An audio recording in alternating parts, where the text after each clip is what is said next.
Shalom anak-anak hebat dan sahabat misioner. Tidak terasa kita sudah berada di hari ke-17 di bulan Januari tahun 2026. Ini semua karena cinta dan kasih Tuhan kepada kita. Semoga kita semua selalu dalam lindungan dan cinta kasih Allah. Doremi, doa dan renungan misioner sekami Paroki Santo Petrus dan Paulus Argapura, Keuskupan Jayapura.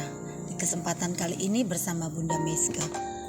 Bacaan Injil hari ini diambil dari Injil Markus bab 2 ayat 13 sampai dengan 17. Baiklah, sebelum kita mendengarkan Injil hari ini, marilah kita berdoa. Dalam nama Bapa dan Putra dan Roh Kudus, amin.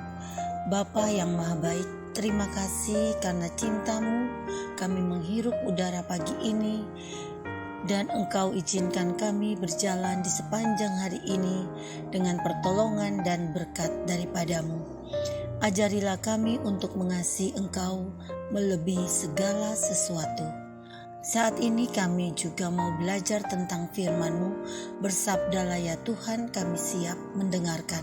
Demi Kristus Tuhan dan pengantara kami. Amin. Semoga Tuhan beserta kita sekarang dan selama-lamanya. Inilah Injil suci Tuhan kita Yesus Kristus menurut Markus. Dimuliakanlah Tuhan. Sekali peristiwa, Yesus pergi ke pantai Danau Galilea, dan semua orang datang kepadanya. Yesus lalu mengajar mereka. Kemudian ketika meninggalkan tempat itu, ia melihat Lewi, anak Alfeus, duduk di rumah cukai. Yesus berkata kepadanya, "Ikutlah aku." Maka berdirilah Lewi lalu mengikuti Yesus. Kemudian ketika Yesus makan di rumah Lewi, banyak pemungut cukai dan orang berdosa makan bersama dengan dia dan murid-muridnya, sebab banyak orang yang mengikuti dia. Waktu ahli-ahli Taurat dari golongan Farisi melihat bahwa Yesus makan dengan pemungut cukai dan orang berdosa, berkatalah mereka kepada murid-muridnya, "Mengapa gurumu makan bersama dengan pemungut cukai dan orang berdosa?" Yesus mendengarkan pertanyaan itu dan berkata kepada mereka, "Bukan orang sehat yang memerlukan tabib, tetapi orang sakit. Aku datang bukan untuk memanggil orang benar, melainkan orang berdosa." Demikianlah sabda Tuhan. Anak-anak hebat dan sahabat misioner yang dikasihi Tuhan, dalam Injil Markus kali ini mari kita belajar bersama, atau sudah kita dengar dan baca bersama tadi, bahwa orang-orang Farisi beranggapan bahwa jika seorang makan bersama orang berdosa, orang itu juga berdosa. Lewi adalah seorang Yahudi yang bekerja untuk pemerintah Romawi. Dia adalah seorang pemungut pajak. Dan itu menurut mereka adalah orang-orang yang selalu mengambil keuntungan dari masyarakat atau rakyat kecil. Tentu saja orang-orang Farisi ini punya pemikiran-pemikiran yang mereka anggap benar menurut hukum Taurat, atau orang Israel yang berhubungan dengan orang-orang yang najis secara ritual akan menjadi najis juga, sebagaimana yang tadi mereka lihat tentang Yesus. Namun orang-orang Farisi tahu bahwa Yesus bukanlah orang Israel biasa. Mereka telah melihat mujizat penyembuhannya. Mereka juga telah mendengar dia mengampuni dosa, dan mereka telah menyaksikan kuasanya untuk mengusir roh jahat. Dengan apa yang dilakukan Yesus, ini sangat mengganggu orang-orang Farisi. Kenapa demikian? Karena otoritas, kedudukan, dan pengaruh mereka di antara orang-orang, mereka merasa sangat terguncang, bahkan terancam.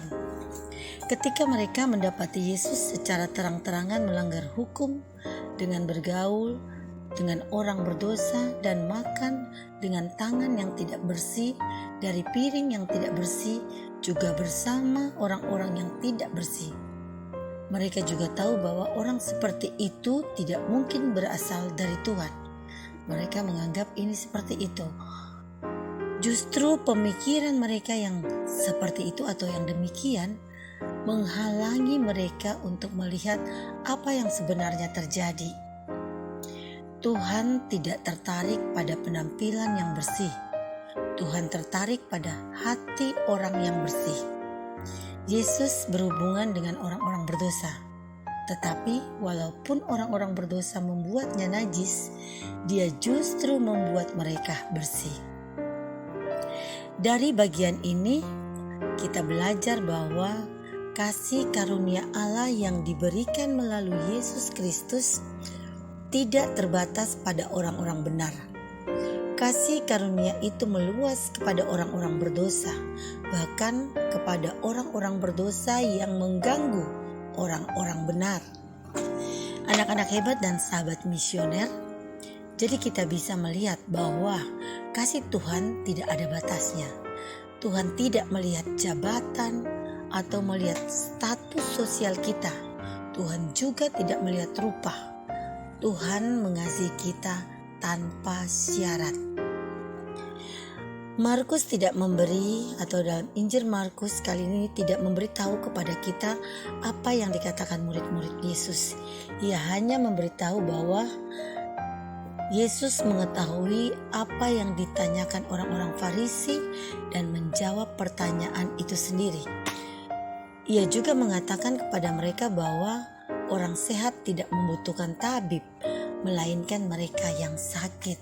Menariknya, kata yang digunakan Injil atau dalam Injil Markus di sini yang diterjemahkan sebagai penyakit atau sakit, tapi dalam terjemahan lainnya juga diartikan sebagai hal yang buruk atau jahat. Yesus melanjutkan, "Aku datang bukan untuk memanggil orang-orang benar, melainkan orang-orang berdosa." Mereka berasumsi bahwa mereka adalah orang-orang sehat atau orang-orang benar. Mereka bukan orang-orang sakit atau orang-orang yang jahat. Dan bahwa mereka tidak membutuhkan dokter atau tabib atau siapapun. Mereka juga berpikir atau berasumsi bahwa mereka benar dan bahwa panggilan Yesus kepada orang berdosa itu tidak berlaku bagi mereka. Mereka telah menemukan kebenaran dalam kesetiaan mereka yang tekun untuk melakukan segala sesuatu yang mereka yakini telah dituntut Allah dari umatnya dan ada di dalam hukum Taurat. Anak-anak dan sahabat misioner, Yesus berkata kepada Lewi, "Ikutlah aku." Lalu Lewi bangun dan mengikuti Dia. Lewi menemukan kebenaran dalam Anak Allah. Ia melihat dengan mata kepala sendiri apa yang juga dilihat oleh orang-orang Farisi yang menuduhnya. Tetapi mereka tidak dapat mengenalinya. Ia melihat apa yang Paulus gambarkan dalam suratnya kepada orang Roma. Dalam Injil dinyatakan kebenaran Allah, yaitu kebenaran yang diperoleh melalui iman dari awal sampai akhir. Seperti yang tertulis, orang yang benar hidup oleh iman. Lewi juga melihat, dia mendengarkan, dan bahkan dia percaya. Dia atau Lewi mempercayai Dia yang diutus dari Allah, karena dia mempercayai Allah. Bahan renungan bagi kita semua, anak-anakku bahkan sahabat misioner. Yang pertama, bisakah seseorang menjadi benar tanpa melalui Yesus? Yang kedua, apakah Tuhan mau mengampuni saya? Yang ketiga, mengapa Yesus menghabiskan begitu banyak waktunya dengan orang-orang berdosa seperti saya? Semoga kita semua pun dapat hidup dengan iman dan tetap percaya penuh kepada Allah. Amin. Marilah kita berdoa bersama-sama, doa anak misioner. Tuhan Yesus, Engkau diutus Bapa menjadi berkat bagi dunia dan menjadi juru selamat bagi manusia. Utuslah kami anak-anak dan remaja misioner di Indonesia untuk menjadi sahabat yang kuat bagi yang lemah, sahabat yang rela berkorban bagi yang menderita payah, sahabat penghibur bagi yang sakit dan gelisah. Tuhan Yesus, Kami pun ingin menjadi utusan-utusan kecil-Mu, teman setia bagi yang tersingkir dan terlantarkan, teman bicara bagi yang kesepian dan terlupakan, sobat yang gembira bagi yang sedih dan susah, sobat penuh penghargaan bagi yang tak dicintai.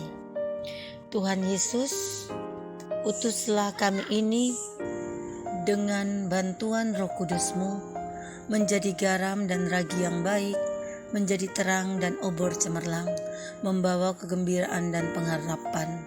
Tuhan Yesus, kuduskanlah badanku dan kuduskanlah jiwaku. Kupersembahkan diriku padamu hari ini. Berkatilah semua anak dimanapun, berkatilah semua orang yang kami jumpai, siapapun mereka. Amin. Bapa kami yang ada di surga, dimuliakanlah namamu, datanglah kerajaan-Mu, jadilah kehendak-Mu di atas bumi seperti di dalam surga. Berilah kami rezeki pada hari ini dan ampunilah kesalahan kami, seperti kami pun mengampuni yang bersalah kepada kami. Dan janganlah masukkan kami ke dalam pencobaan, tetapi bebaskanlah kami dari yang jahat. Amin. Salam Maria, penuh rahmat Tuhan sertamu, terpujilah engkau di antara wanita, dan terpujilah buah tubuhmu Yesus. Santa Maria Bunda Allah, doakanlah kami yang berdosa ini sekarang dan waktu kami mati. Amin. Kemuliaan kepada Bapa dan Putra dan Roh Kudus, seperti pada permulaan, sekarang, selalu, dan sepanjang segala abad. Amin. Semoga kita semua selalu dibimbing, dilindungi, dan diberkati oleh Allah yang Maha Kuasa, dalam nama Bapa dan Putra dan Roh Kudus. Amin. Salam sehat selalu, selamat berkarya di hari ini, tetap semangat dan jangan lupa tersenyum. Sampai jumpa di edisi Doremi selanjutnya.